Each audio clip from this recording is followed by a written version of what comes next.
Hi again then guys, and welcome to episode 17 of Weekend Warriors. And within this series, which is of course for sports cars, sports coupes, etc., we do have the occasional vehicle which only barely really fits in this series. Vehicles which may be concept cars, for instance, or just vehicles which can be classified maybe in more than one series. This is pretty much one of those cars. It's the Isuzu 4200R. I think this is a really cool car. It's from 1989 and it certainly doesn't look that old. It's pretty expensive, but it is also a concept, an exotic one at that, so that's not too surprising. And although it's on paper spec doesn't really sound as good as you'd probably hope, it does thankfully translate the numbers that it's given to work with into some really impressive speed.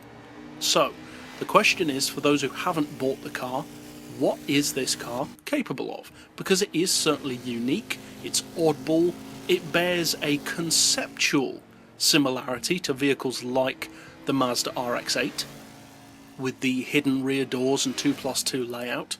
And from that point of view, I really love the concept. It's the idea of taking an exotic car and making it more practical. I really love that. I love the way this car looks. To me, if this had ended up a production vehicle, certainly with more power than it has stock, this could have been Japan's answer to stuff like the Jaguar XJ220. Now obviously that would have never happened, and it didn't happen, but I think it could have, because visually, from a style point of view, this could have been a Japanese supercar. And the fact that it would have had the 2+2 seating, the hidden rear doors, etc., would have really put that unique oddball spin on the car to make it stand out. Now, they didn't do that, and I think that's unfortunate, because Isuzu over the years have made some really cool cars, and this is just one of them. Now, as I said, we're discussing what you get from the car, because 300,000 credits is a lot of cash. You can get some brilliant vehicles for that price or less. So the question is, what does this Isuzu give you? Well, as far as engine, as the name pretty obviously suggests, it's a 4.2 litre. Interestingly though, naturally aspirated, and that really is a shame, because if this car could have turbos or superchargers, it would be, based on how quick it is now, a monster in a straight line. And the reason why I say that is because even in naturally aspirated form, this car when fully tuned puts out 489 horsepower. As I said earlier, not as much as you'd probably hope. But what it does with that 489 horsepower is remarkable. It's on par, in fact, in a straight line with vehicles like the NSX Type R in terms of how good its particularly top-end performance is in relation to the power that it's given to work with. The NSX, of course, has 484 horsepower or thereabouts and can get around 235-ish miles per hour from that, which is remarkably good, especially given that it doesn't have the weight advantage of something comparable like a Dome Zero or a light car company Rocket, the kind of cars which people would typically think of as being the cars that are really quick for their power. This car is really similar to that NSX. It's got a tiny bit more power at 489, and the top speed is similar. 238-ish miles per hour is really strong for this car. Now, the torque on this car is 443 foot-pounds, and that's really good.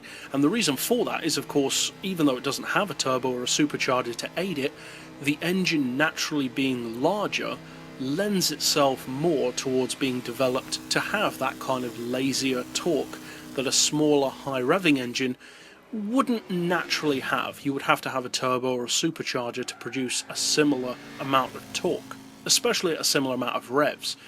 That doesn't necessarily mean that this is a better engine, it's just a different way of approaching the performance.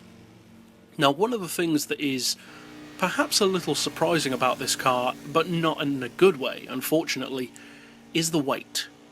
it is heavier than you'd want it to be. Even with the weight loss package, it weighs 1,235 kilos, and although that's only 5 kilos more than a WRC rally car, and that's certainly not bad, it's a lot more than you'd expect.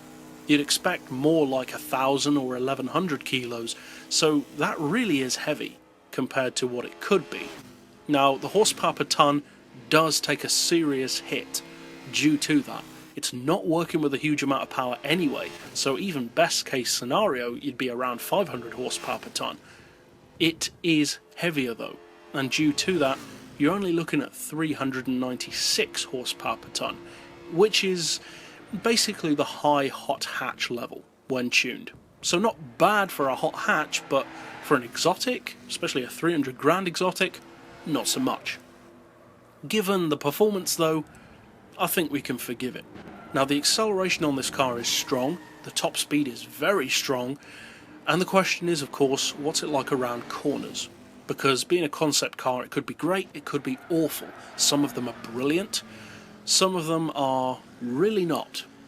Well, this car, I would say, has the potential to be a very useful car, but is trickier than many others to get right, as far as upgrades and tuning goes, specifically for cornering, because it is a challenging car to corner with. It's very tail happy, and it feels a lot lighter than it actually is.